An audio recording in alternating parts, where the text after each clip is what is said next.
বেশ কয়েক বছর আগেকার কথা। সালটা খুব সম্ভব 1932। রাত 10:30 বেজে গেছে। শুতে যাবার উদ্যোগ করছি, এমন সময় সদর দরজার কলিং বেলটা বেজে উঠল। আর তার মিনিট খানেক পরেই বিবেকের পুরনো চাকর রাধু হাতে তুলে দিল ওপরে লাল পেন্সিলে জরুরি লেখা ভারী এনভেলপটা। ভেতরে কয়েক তাড়া কাগজে দ্রুত হাতে লেখা একটা চিঠি। ড্রয়িং রুমের সোফায় পাশাপাশি বসে আমি আর রমিতা চিঠিটা পড়তে শুরু করলাম। প্রিয় আশিস, সময় খুব অল্প, তাই যথাসম্ভব সংক্ষেপ করে আমার এই কাহিনীটা তোমায় বলে যেতে চাই। এই চিঠি আমার স্বীকৃতিপত্র। প্রয়োজন হলে যথাস্থানে এটা হাজির করার অধিকারও তোমার রইল। প্রায় বছর খানেক আগে ফ্রি স্কুল স্ট্রিট ধরে বাড়ি ফিরছিলাম। রাত তখন প্রায় 9টা। আশপাশের কয়েকটি দোকান বন্ধ হয়ে গেছে, আরো কয়েকটি বন্ধ হচ্ছে। এমন সময় হঠাৎ চোখ পড়ল একটা কিউরিওর দোকানের ওপর। দোকানটা খুব বড় নয়। বাইরের ধুলো পড়া কাচের শোকেসে পুরনো আমলের বহু দর্শনীয় বস্তু থরে থরে সাজানো। জানোই তো আমার হবি কি। দাঁড়িয়ে পড়লাম সেখানে। শোকেসের একেবারে পেছন দিকে একটা শেলফের উপর দেখলাম একটা গোলাকার তামার ডিবে। ডিবেটার আকার মোটেই পাউডার কেসের মতো নয়। আর বোধহয় সেই কারণেই জিনিসটার উপর আমার দৃষ্টি আকৃষ্ট হয়েছিল প্রথম থেকেই। সঠিক কি কারণে জানি না, বোধহয় এরকম কোনো বাক্স ইতিপূর্বে দেখিনি বলেই দাঁড়িয়ে দাঁড়িয়ে সেটা খুঁটিয়ে খুঁটিয়ে দেখতে লাগলাম। শোকেসের কাঁচটায় ময়লা এমনই পুরু হয়ে জমেছিল যে সে আস্তরণ ভেদ করে আমার দৃষ্টি ভেতরে ভালো করে প্রবেশ করতে পারছিল না। তাই জিনিসটাকে একবার হাতে করে দেখবার জন্য দোকানের ভেতর ঢুকলাম। কাউন্টারের পেছন থেকে এগিয়ে এলো অবিশ্বাস্য রকমের বৃদ্ধ এক চীনাম্যান। ওয়েলকাম বাবু, ওয়েলকাম। ভাঙা ভাঙা ইংরেজিতে সে আমায় কৌটো সম্বন্ধে অনেক কথা বলল। ডিবেটা ছিল বেশ ভারী, আগাগোড়া তামা দিয়ে তৈরি, গোলাকার, 4 ইঞ্চি উঁচু আর ব্যাস প্রায় 3 ইঞ্চি। ভেতরে একটা কিছু জিনিস নিশ্চয়ই ছিল, কেননা ঝাঁকানি দিলে ভেতরে সেটা নড়ে ওঠার শব্দ শুনতে পাচ্ছিলাম। কিন্তু কৌটোটাকে কেউ নাকি আজ পর্যন্ত খুলতে পারেনি। চীনাম্যানটি এটি কিনেছিল চট্টগ্রাম থেকে সদ্য আসা এক জাহাজের খালাসির কাছ থেকে। কিন্তু পৃথিবীর কোন অংশ থেকে ডিবেটির আবির্ভাব ঘটেছে সে সম্বন্ধে কোনো তথ্যই সে আমায় দিতে পারল না। You gave me only 2 rupees, sir. 2 rupees. আমি তাকে 1 টাকা দিলাম। ডিবেটি নিয়ে বাড়ি ফিরে সিধে গেলাম আমার ছোট্ট ওয়ার্কশপটায়। প্রথমেই কৌটোটাকে ঘুরিয়ে ফিরিয়ে ভালো করে জোর আলোয় পরীক্ষা করলাম। সেটার গঠনভঙ্গি থেকেই মনে হলো বহু পুরনো আমলের সামগ্রী সেটি। এমনকি ডিবেটা তৈরি করার সময় লেদের ব্যবহারও করা হয়নি, আগা গোড়া হাতে তৈরি। কৌটোর ঢাকনির ওপর এক সময় একটা কিছু খোদাই করে লেখা হয়েছিল, কিন্তু উকো দিয়ে ঘষে সেটুকুও তুলে ফেলা হয়েছে। এরপর আমার কাজ হলো ডিবেটার কোনো ক্ষতি না করে ঢাকনাটিকে খোলার ব্যবস্থা করা। ডালাটা এমনই এঁটে বসে গেছিল যে শুধু হাতের জোরে অথবা কোনো মামুলি পদ্ধতিতে তা খোলা অসম্ভব। অতএব বিজ্ঞানের শরণ নিতে হলো।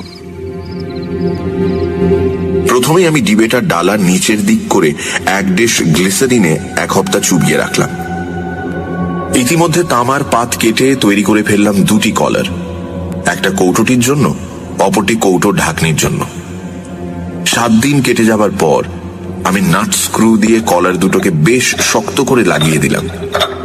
তারপর কৌটোটিকে ভাইসে চেপে ধরে কলারের উপর হাতুড়ি ঠুকে ঢাকনিটাকে ঘুরিয়ে দেবার চেষ্টা করতে লাগলাম, কিন্তু ঢাকনিটা ঘুরল না।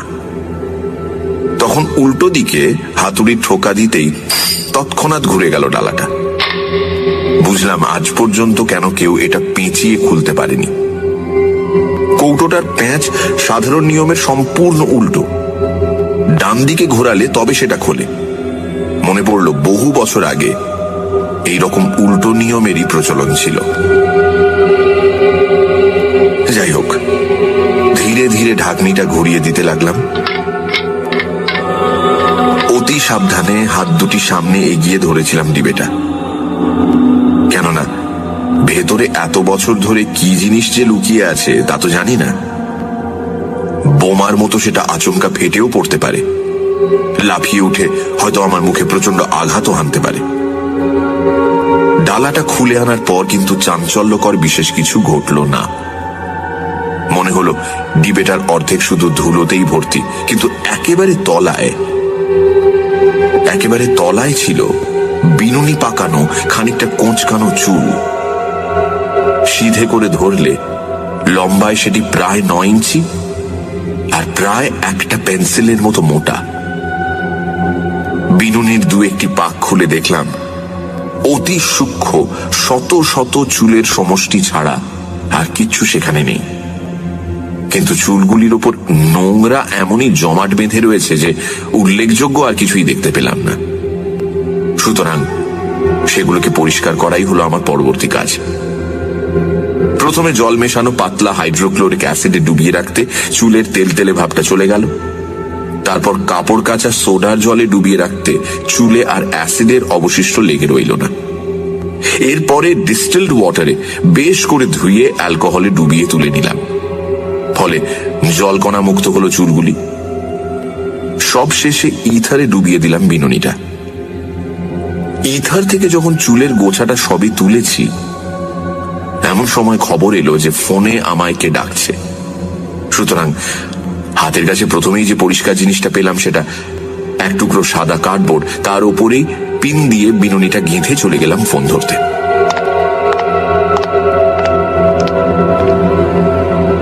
পরে যখন চুলের গুচ্ছটাকে ভালোভাবে পরীক্ষা করলাম, একটি বিষয় দেখে যেমনই আশ্চর্য হলাম তেমনই হলাম কৌতূহলী। চুলগুলি একজন নারীর কেশ থেকে সংগৃহীত হয়নি, বিভিন্ন নারীর কেশ সম্ভার থেকে সংগ্রহ করে এনে তবে তাদের বিনুনি পাকিয়ে এক করে রাখা হয়েছে। ঘোর কৃষ্ণবর্ণ থেকে শুরু করে বাদামি, লালচে, সোনালী, এমনকি শ্বেত শুভ্র চুল পর্যন্ত পাকিয়ে রাখা হয়েছে পরম যত্নে। কোনো চুলেরই কৃত্রিম রং নেই। তা থেকেই প্রমাণিত হয় কত বহু বছর আগেকার সেই বিনুনিটি। এরপর নিছক কৌতূহলের বশে 2-1জনকে বিনুনিটি দেখালাম, কিন্তু বস্তুটি তাদের বিশেষ আগ্রহের খোরাক হয়ে উঠেছে বলে মনে হলো না। সুতরাং সেটিকে আমি তামার ডিবেতে ভরে কাবার্ডের অন্যান্য সংগ্রহের সাথে রেখে দিলাম। তারপর এক সময় ধীরে ধীরে মন থেকে মুছে গেল সে কথা। আর তারপরেই ঘটল অদ্ভুত ঘটনাটা। প্রায় 10 দশেক পরে হঠাৎ দেখা হয়ে গেল আমার এক বন্ধুর সাথে আর এক বন্ধুর বৈঠকখানায়। বন্ধুটির নাম সমরজিৎ। সমরজিতের কপাল ঘিরে একটা পুরো ব্যান্ডেজ। স্বভাবতই জিজ্ঞেস করলাম তার মাথায় কি হয়েছে, কিন্তু তার উত্তর শুনে অবাক হয়ে গেলাম। মাথায় যে তার কি হয়েছে তা সে নিজে তো জানেই না, এমনকি তার ডাক্তারও জানে না। চা খেতে খেতে আচম্বিতে সে ধড়াস করে পড়ে যায় মেঝের ওপর, নিস্পন্দ দেহ থাকে পড়ে। বেজায় ভয় পেয়ে গিয়ে তার স্ত্রী তৎক্ষণাৎ খবর পাঠালে ডাক্তারের কাছে। মিনিট 5-এর মধ্যেই চেতনা ফিরে আসতে উঠে বসে জিজ্ঞাসা করলো সমরজিৎ যে কে তার কপালে মারল। কিছুক্ষণের মধ্যে সুস্থ হয়ে উঠল সে। শুধু কপালে তীব্র যন্ত্রণা বোধ ছাড়া আর বিশেষ কোনো অসুবিধে রইল না। কপালের যে জায়গাটায় যন্ত্রণাটা অনুভূত হচ্ছিল সেখানটায় ডাক্তার প্রথমে একটা লালচে দাগ ছাড়া আর কিছুই দেখতে পেল না। দাগটা ধীরে ধীরে স্পষ্ট হয়ে উঠছিল, ধীরে ধীরে পরিষ্কার হয়ে ফুটে উঠতে লাগলো দাগটা। শেষে মনে হলো কপালের ওই জায়গাটায় লাঠি দিয়ে হানা হয়েছে এক প্রচন্ড আঘাত। পরের দিন দাগটা সেই রকমই রইল, তবে দেখা গেল দাগটার চারদিকে বেষ্টন করে গোল ভাবে ফুটে উঠেছে থেঁতলে যাওয়ার মতো একটা চিহ্ন, নীলচে কালশিটের আভা। তারপর ধীরে ধীরে সব ভালো হয়ে আসতে লাগলো। ব্যান্ডেজ খুলে সমরজিৎ দাগটা আমায় দেখালো। গোলাকার কালশিটের মাঝে ঈষৎ বাঁকানো রক্তবর্ণ একটা দাগ ছাড়া আর কিছুই নেই। বিশ্রী কৃমি কীটের মতো লাল আভা নিয়ে প্রকট হয়ে রয়েছে দাগটা। ডাক্তারের মতে দুর্বলতাবশত হঠাৎ মাথা ঘুরে যাওয়ার ফলে পড়ে যায় সমরজিৎ। সেই সময় কোনো রকমের মাথাটা ঠুকে যাওয়ার ফলেই এই বিপত্তির সৃষ্টি। ডাক্তারের যুক্তিহীন মতের এখানেই সমাপ্তি। প্রায় মাসখানেক পরে সুমিতা বলল, সত্যি তোমার ওয়ার্কশপটা একটু গোছগাছ করা দরকার। মা গো, কি নোংরা। তাই নাকি? আগে হ্যাঁ মশাই, কোনো ভদ্রলোক কি ওখানে কাজ করতে পারে? শুনে দীর্ঘশ্বাস ফেললাম আমি। কিন্তু সুমিতা ছাড়বার পাত্রী নয়। কোমরে আঁচল জড়িয়ে এক হাতে ঝাঁটা আর অন্য হাতে আমাকে ধরে যাত্রা করলো ওয়ার্কশপের দিকে। পরিষ্কার করার মধ্যে কাজ ছিল শুধু ঘরের বিভিন্ন জায়গা থেকে যন্ত্রপাতিগুলো সংগ্রহ করে শেলফের যথাস্থানে রক্ষা করা, আর মেঝের বাজে জিনিস দেখলেই তুলে জঞ্জাল গাদায় স্তূপীকৃত করা। আর তার মাঝেই সবিরাম চলতে লাগলো সুমিতার বকবক। তোর বাবা, ভালো লাগে না, সব যেন আমার জ্বালা। নিজে করবে কাজ আর সেগুলোকে সব। প্রথমেই আমার দৃষ্টি আকৃষ্ট হলো এক টুকরো সাদা কার্ডবোর্ডের ওপর। পরিষ্কার করতে পারবে না? এটা সেই বোর্ড যার উপর আমি টেলিফোন কল আসার জন্য চুলের গুচ্ছটা রেখে গিয়েছিলাম। কার্ডবোর্ডটার অপর দিকে চোখ পড়তে দেখলাম সেটা ফ্ল্যাশ লাইটে তোলা একটা গ্রুপ ফটোগ্রাফ। বন্ধু বান্ধবদের মধ্যে আমিও আছি সেই ফটোতে। সুমিতা ফটোগ্রাফটার দিকে তাকিয়েছিল, হঠাৎ সে বলে উঠল, আচ্ছা, সমরজিৎ বাবুর কপালে ওটা কিসের দাগ বলো তো? আমি সেদিকে তাকালাম আর দেখলাম না, কোনো ভুল হয়নি আমার। সেই একই দাগ যে দাগ দেখেছিলাম 1 মাস আগে সমরজিতের কপালে, সেই রকমই কিছুটা বাঁকানো রক্তবর্ণ চিহ্ন। কিন্তু সবচেয়ে অদ্ভুত ব্যাপার হলো এই যে ফটোটা তোলা হয়েছিল প্রায় 5 মাস আগে। এরপর আমরা ফটোগ্রাফের পেছন দিকটা লক্ষ্য করলাম। দেখলাম একটা আবছা বাদামি রেখা। ইথার থেকে তুলে নিয়ে পিন দিয়ে গেঁথে শুকোতে দিয়ে গিয়েছিলাম। রেখাটা নিশ্চয়ই সেই পিনেরই দাগ। আর তারপরে কার্ডবোর্ডটা ইথাটুকু শুষে নিয়েছে বলেই বিপরীত দিকে সমরজিতের কপালে ফুটে উঠেছে এই দাগটা। পিনের দাগের মধ্যে দিয়ে একটা ছুঁচ এফোঁড় ও ফোঁড় করে দিতে সত্যি সেটা এপাশে সমরজিতের কপালের সেই চিহ্নটার মধ্যে দিয়ে বেরিয়ে এলো। দুটো ঘটনাই একসাথে সংঘটিত হওয়াটা আপাত দৃষ্টিতে বেশ অদ্ভুত। এরপর কি জানি আমার মনে হলো আমি সময় সম্বন্ধে নিঃসন্দেহ হওয়ার প্রয়াস পেলাম। অবশেষে স্থির একটা সিদ্ধান্তেও পৌঁছলাম।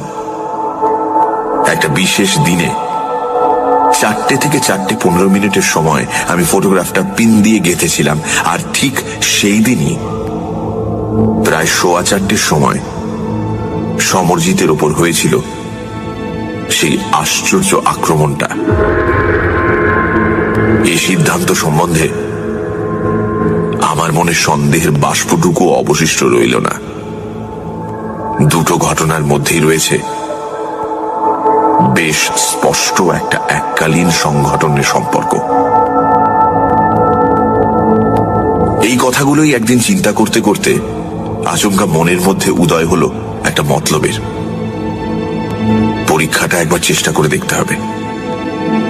অবশ্য সমরজিৎ বেচারার উপর আর নয়, কেননা ইতিপূর্বেই তার উপর অজান্তেই তো বেশ একচোট হয়ে গেছে।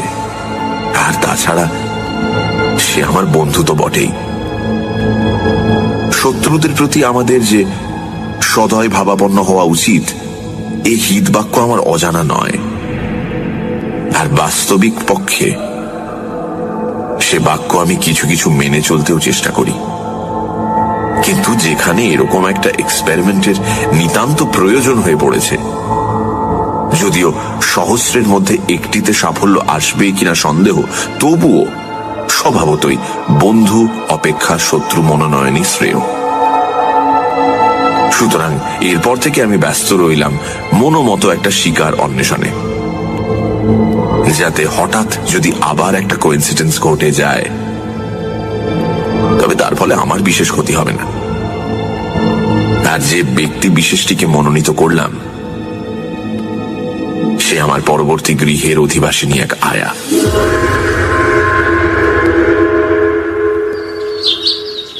বাথরুমের জানলা থেকে ওদের উঠোনটা আমরা দেখতে পেতাম।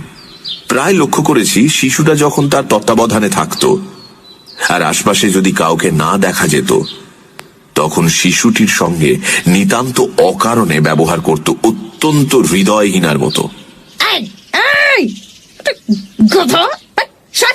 অপরের বাড়ির দৈনিক ঘটনাবলী লক্ষ্য করা অবশ্য অত্যন্ত গর্হিত কাজ, কিন্তু অবোধ শিশুটার ওপর তার অযৌক্তিক নির্দয় আচরণ তুমি দেখলে নিশ্চয়ই এই অপরাধ থেকে আমায় মুক্তি দিতে। আমরা তো ওকে দু চোখে দেখতেই পারতাম না এর জন্য। আরো একটা ব্যাপারে মেজাজটা আমার তার উপর বিগড়েছিল।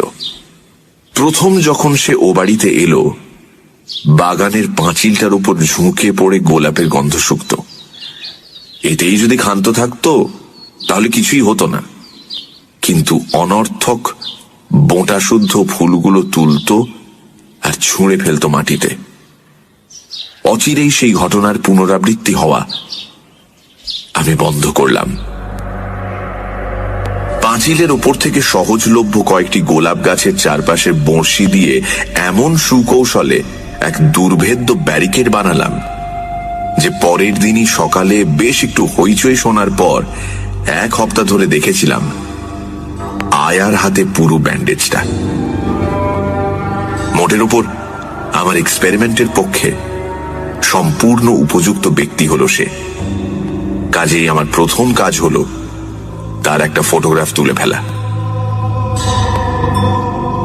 পরের দিন ঝলমলে রোদ্দুর ভরা সকালে যখন সে উঠোনে পায়চারি করছে, আমি বাথরুমের জানলা থেকে এরোপ্লেন ওড়ার মতো কি ওইরকম একটা বিদঘুটে শব্দ করতে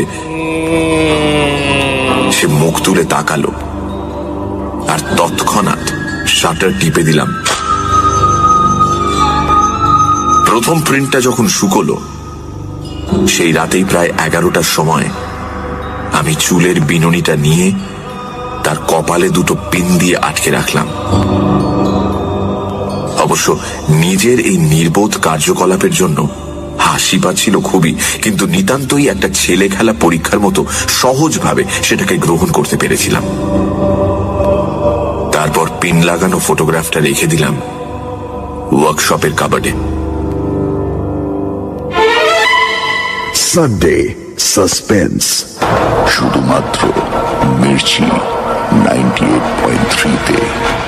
গল্পের পরবর্তী অংশ।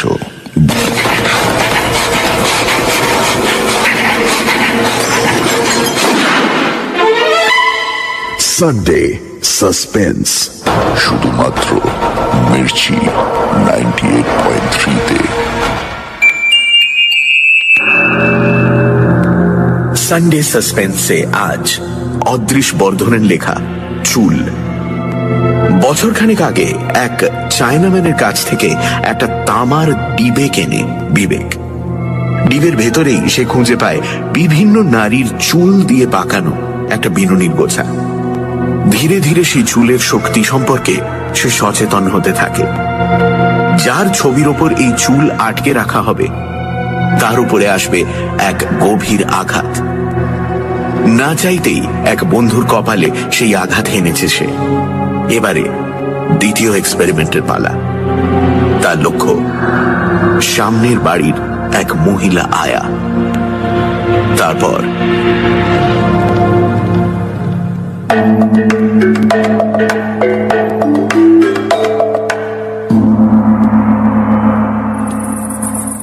পরের দিন সন্ধ্যায় বাড়ি ফিরতে সুমিতা বলল, এই শুনেছো, আজকে সকালে নাকি পাশের বাড়ির আয়াটাকে বিছানায় মরে পড়ে থাকতে দেখা গেছে।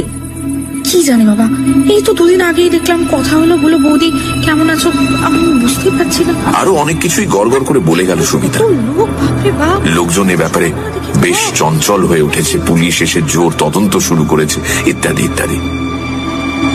মনে হলো চোখের সামনে ঘরের দেয়ালগুলো ঘুরতে শুরু করেছে। কতক্ষণ স্তম্ভিতের মতো দাঁড়িয়েছিলাম জানি না। অবশেষে আত্মসংবরণ করে নিয়ে প্রশ্ন করলাম, কি সে মারা গেছে, কিছু শুনেছ? বুঝতেই পারছো, সুমিতা আমার এক্সপেরিমেন্ট সম্বন্ধে বিন্দু বিসর্গ জানত না। জানলে এ পরীক্ষায় হাত দিতে সে আমায় কখনোই দিত না।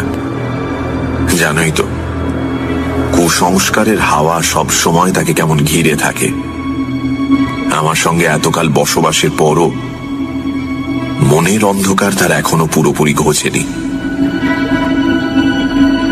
যত তাড়াতাড়ি পারলাম সুমিতা চোখের আড়ালে যেতেই ওয়ার্কশপের কাবার্ড থেকে বার করলাম ফটোগ্রাফটা। আর জানি তুমি বিশ্বাস করবে না এই কথা, কিন্তু তাতে আমার কোনো ক্ষতি হবে না।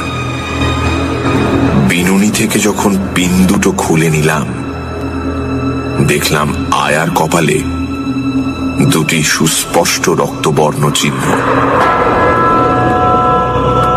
কতক্ষণ যে অভিভূতর মতো বসেছিলাম সে সময়ের হিসেব ছিল না। ইংরেজিতে যাকে কোইন্সিডেন্স বলে, তা কি কখনো দুবার ঘটা সম্ভব? একবার সমরজিতের ক্ষেত্রে, আবার এই আয়ার ক্ষেত্রে। কিন্তু আমার চোখকে আমি অবিশ্বাস করতে পারি না। আমার চোখের সামনে আয়ার কপালে দুটি জলজলে রক্তবর্ণ বিন্দু আমার শিক্ষা সংস্কৃত মনকে যেন মৌন ভাষায় বিদ্রুপ করতে লাগলো। এই ব্যাপারে তখনকার মতো মনের মধ্যে যেটুকু অনুতাপের অগ্নিশিখা দেখা দিয়েছিল, ধীরে ধীরে তা নিভে গেল। প্রথমেই শুরু হলো আমার ব্যক্তিগত তদন্ত।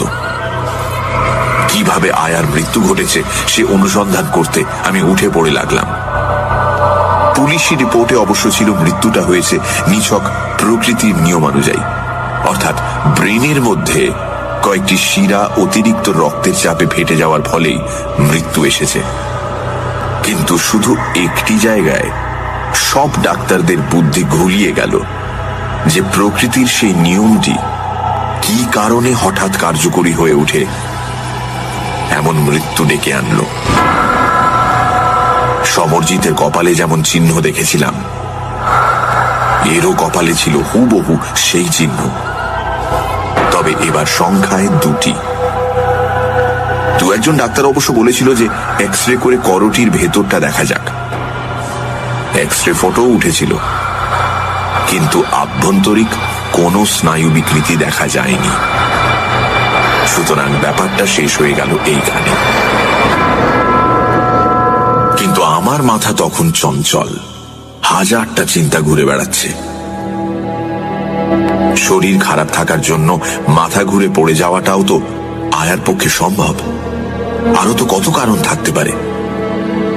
সত্যি কি ওই কেশগুচ্ছের সঙ্গে এই মৃত্যুর কোনো সম্পর্ক আছে?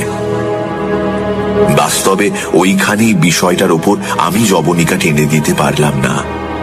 সুতরাং আবার একটা পরীক্ষার জন্য খুঁজতে লাগলাম আর একজনকে। আর অনেক ভেবে চিনতে আমার বাড়ির উল্টো দিকের বাড়ির এক বাসিন্দাকে মনে মনে বেশ পছন্দ হয়ে গেল। লোকটি অবশ্য আয়ার মতো ততটা খারাপ ছিল না, কেননা নিষ্ঠুর প্রকৃতির মানুষ সে নয়, অন্তত নিজের ইচ্ছেই তো নয়। শুধু সারা দিন, বিশেষ করে গভীর রাত পর্যন্ত বেহালা বাজাবার এক বিদঘুটে নেশা তার ছিল। সুতরাং স্থির করলাম খুন করাটা উচিত হবে না, তার চেয়ে অল্পের ওপর দিয়ে একটু মজা করা যাক। মুশকিলটা হলো ফটো তোলা নিয়ে, কেননা বাইরে সে খুবই কম বেরোতো।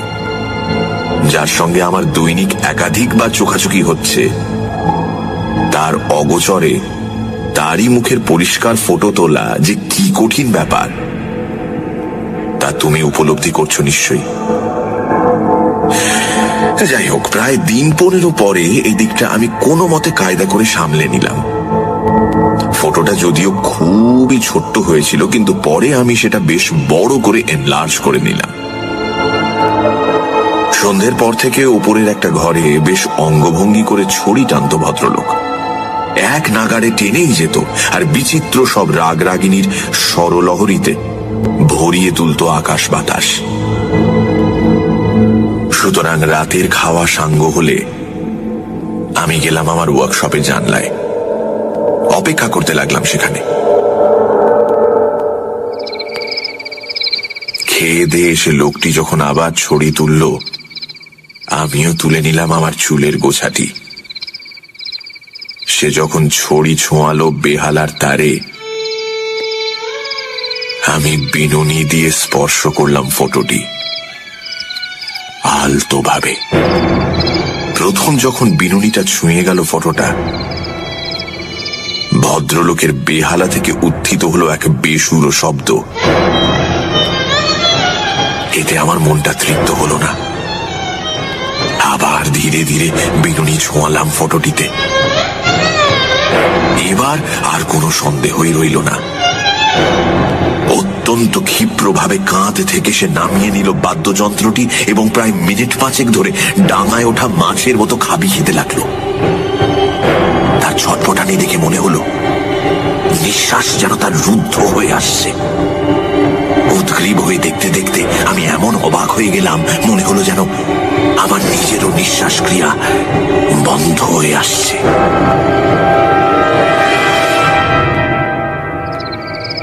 বিনুনিটা আমি সরিয়ে নিলাম। তারপর ভাবতে লাগলাম যে এরপর আমার কর্তব্য কি।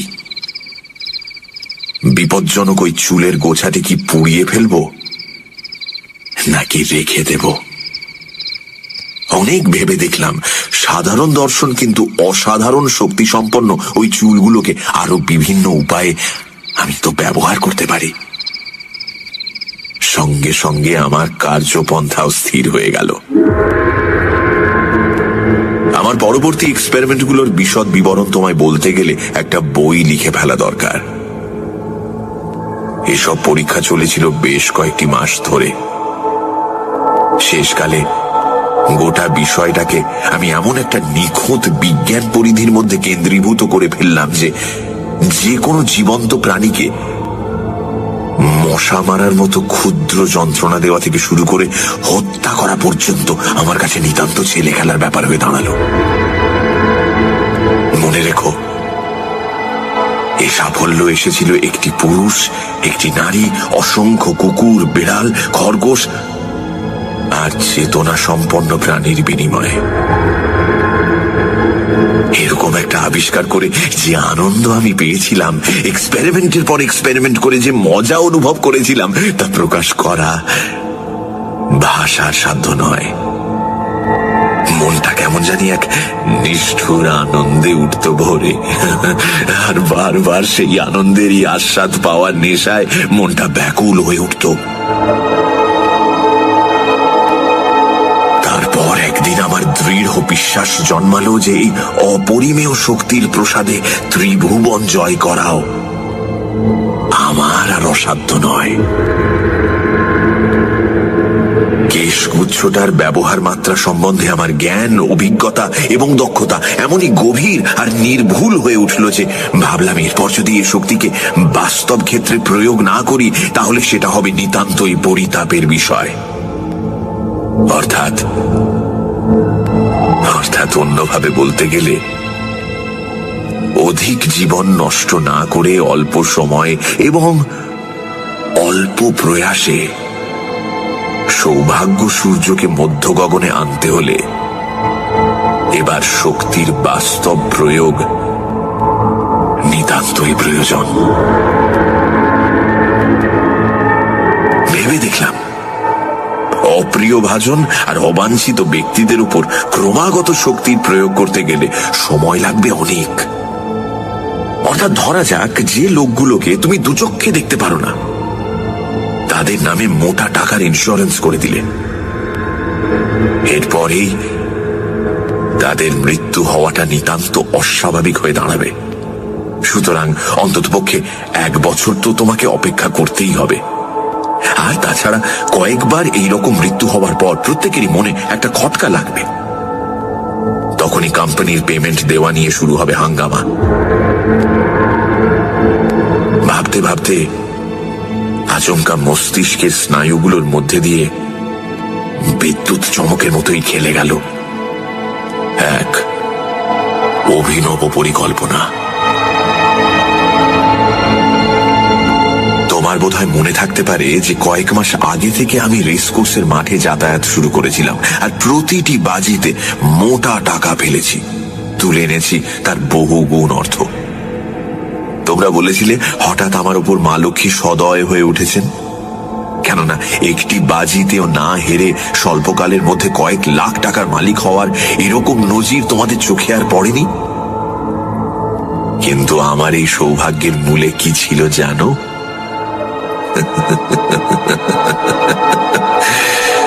বিচিত্র বর্ণের ওই কেশগুচ্ছটি।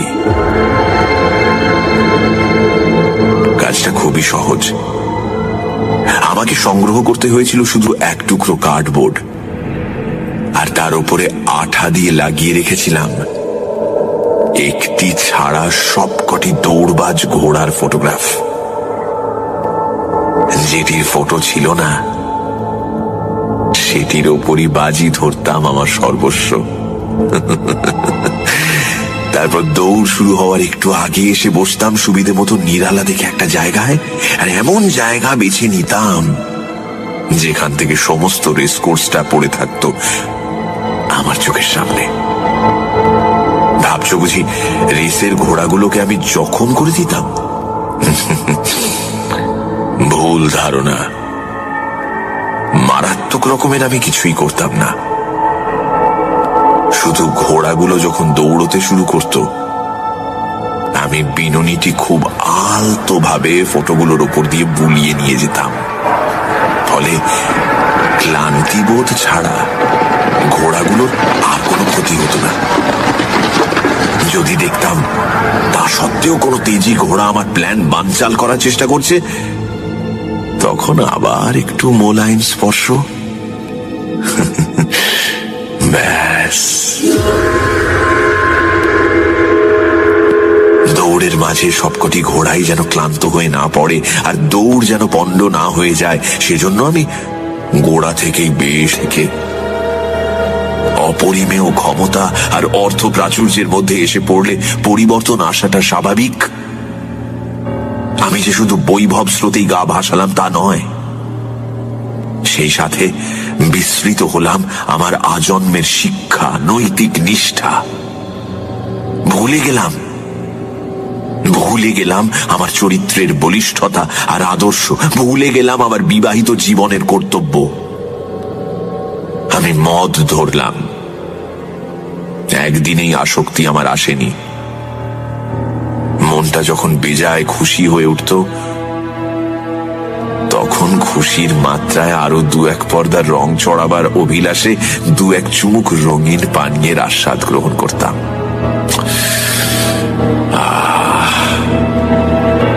যতদিন যেতে লাগলো, অর্থ আসতে লাগলো স্রোতের মতো, আর ততই ধীরে ধীরে মনের যেটুকু বাধা ছিল তাও গেল মুছে।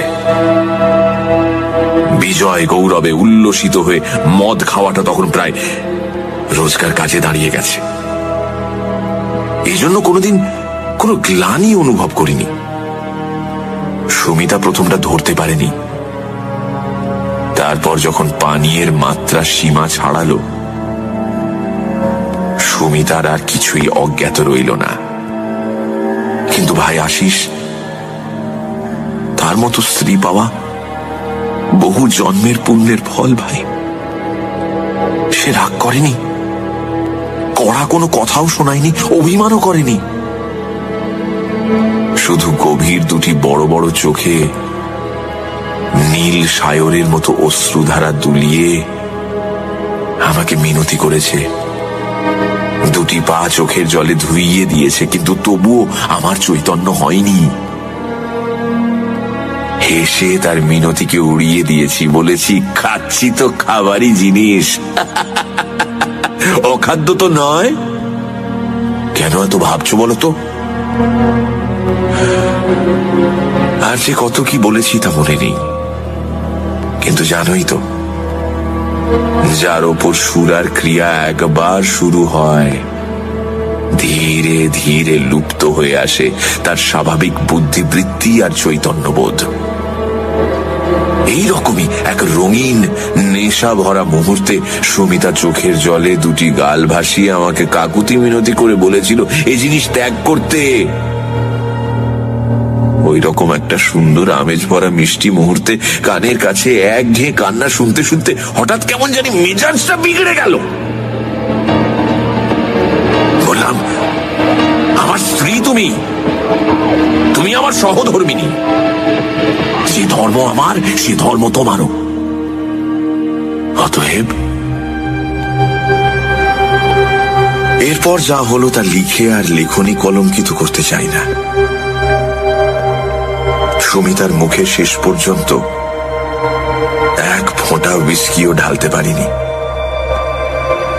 কিন্তু সেদিন তার যা মূর্তি দেখেছিলাম, জীবনে আর দেখিনি সেই মূর্তি। এখনো যেন চোখের সামনে দেখতে পাচ্ছি তাকে, তার মুখ কান্নার জলে ভেজা, চুল এলোমেলো, আর পরনের জামা কাপড় এদিক সেদিক। কণ্ঠে তার সে কি তীব্রতা! আমি বারণ করছি তো, আমি এসব মুখে ছোঁয়াবো না। ছি ছি, ছাড়ো আমাকে, ছাড়ো আমাকে, আমার ভালো লাগছে না, কিন্তু আমি বলে রাখলাম আমাকে ছাড়ো। যেটুকু চৈতন্য আমার জেগেছিল, এরপর সেটুকুও যেন লোপ পেল। সে কি বলেছিল মনে নেই, শুধু মনে আছে মাথার মধ্যে যেন দাউ দাউ করে জ্বলে উঠেছিল নরকের আগুন। চিৎকার করে বলেছিলাম, তবে দেখো আমার ক্ষমতা, মদ তোমাকে আজ খাওয়াবই।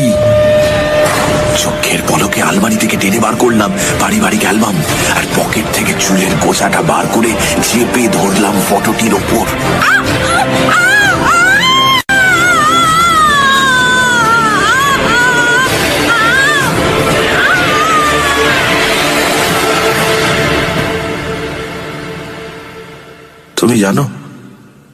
তুমি জানো ডাক্তার বলেছে হৃদরোগে আক্রান্ত হয়ে সুমিতা মারা গেছে। হৃদরোগ, হ্যাঁ, তা সত্যি ছিল। কতখানি উত্তেজনার পর শক্তির ওই আকস্মিক আঘাত তার দুর্বল হৃদযন্ত্র বহন করতে পারেনি।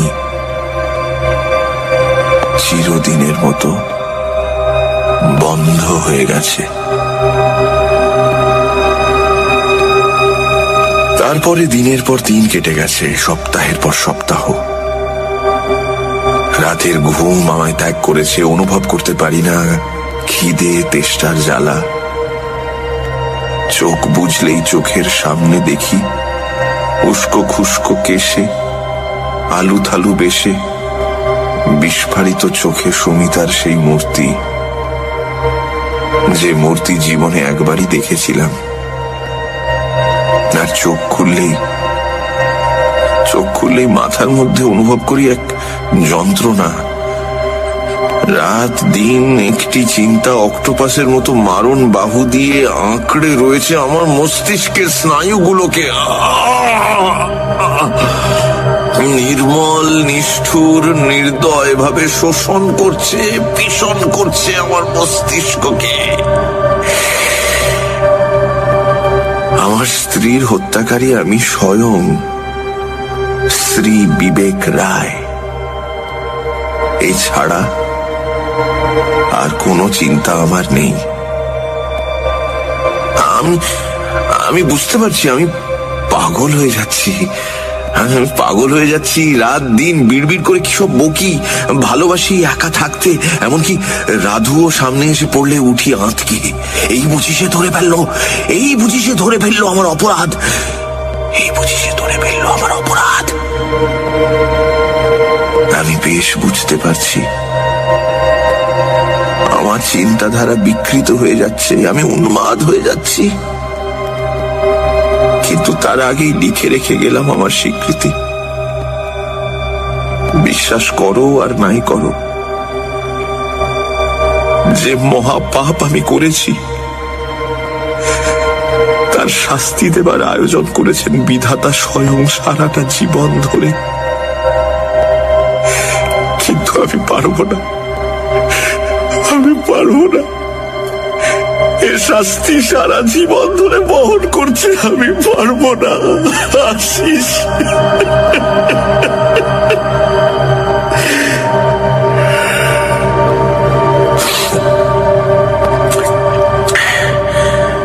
ইতি, তোমার বিবেক।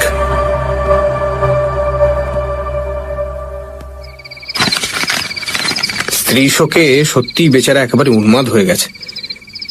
চিঠিটা ভাঁজ করতে করতে বললাম আমি, ওগো, আমার ভীষণ ভীষণ ভয় করছে। আমার মনে হচ্ছে এক্ষুনি কোনো বিপদ হবে। আমাদের এক্ষুনি এখান থেকে যেতে হবে। তুমি চলো প্লিজ, প্লিজ তুমি চলো এক্ষুনি।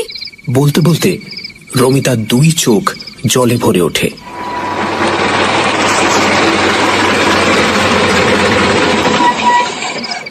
কয়েক মিনিটের মধ্যেই আমরা পৌঁছলাম বিবেকের প্রাসাদে।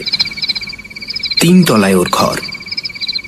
দরজা বন্ধ ছিল, ঠেলা দিতেই খুলে গেল।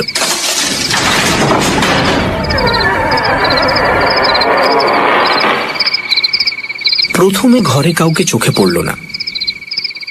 নিবিড় নিঃশব্দে ঘরের আবহাওয়া থমথমে হয়ে উঠেছে। টেবিলের উপর রাখা একটা টেবিল ল্যাম্পের মৃদু আলোয় রহস্য ঘন আধারিতে ভরে উঠেছে ঘরটা। চারদিকে ভালো করে চোখ বোলাতে গিয়ে দৃষ্টি পড়ল বিছানার ওপর শুয়ে থাকা একটি দেহের উপর। এগিয়ে গেলাম। বহুদিনের দাড়ি গোঁফে মুখ আচ্ছন্ন থাকলেও বিবেককে চিনতে আমাদের দেরি হলো না। সে যেন গভীরভাবে ঘুমোচ্ছে, মুখটা শান্ত। কপালের ডান দিকে একটা বিভৎস রক্তবর্ণ ক্ষতচিহ্ন। চিহ্নটিকে গোলাকার ভাবে ঘিরে রয়েছে নীলচে কালশিটের সুস্পষ্ট দাগ। পাশেই পড়ে রয়েছে একটা ফটোগ্রাফ। আলোর কাছে ধরলাম সেটা। বিবেকের ফটো। তার প্রশস্ত কপালের মাঝে বিদ্ধ একটা পিন আর একটা চুলের গোছা। পিনটা আর চুলগুলো সরিয়ে আনতে যা দেখলাম, তাতে আমার মেরুদণ্ডের মধ্যে দিয়ে একটা হিম শীতল স্রোত বয়ে গেল। ফটোতে বিবেকের কপালে উজ্জ্বল হয়ে জেগে রয়েছে একটা রক্তবর্ণ চিহ্ন।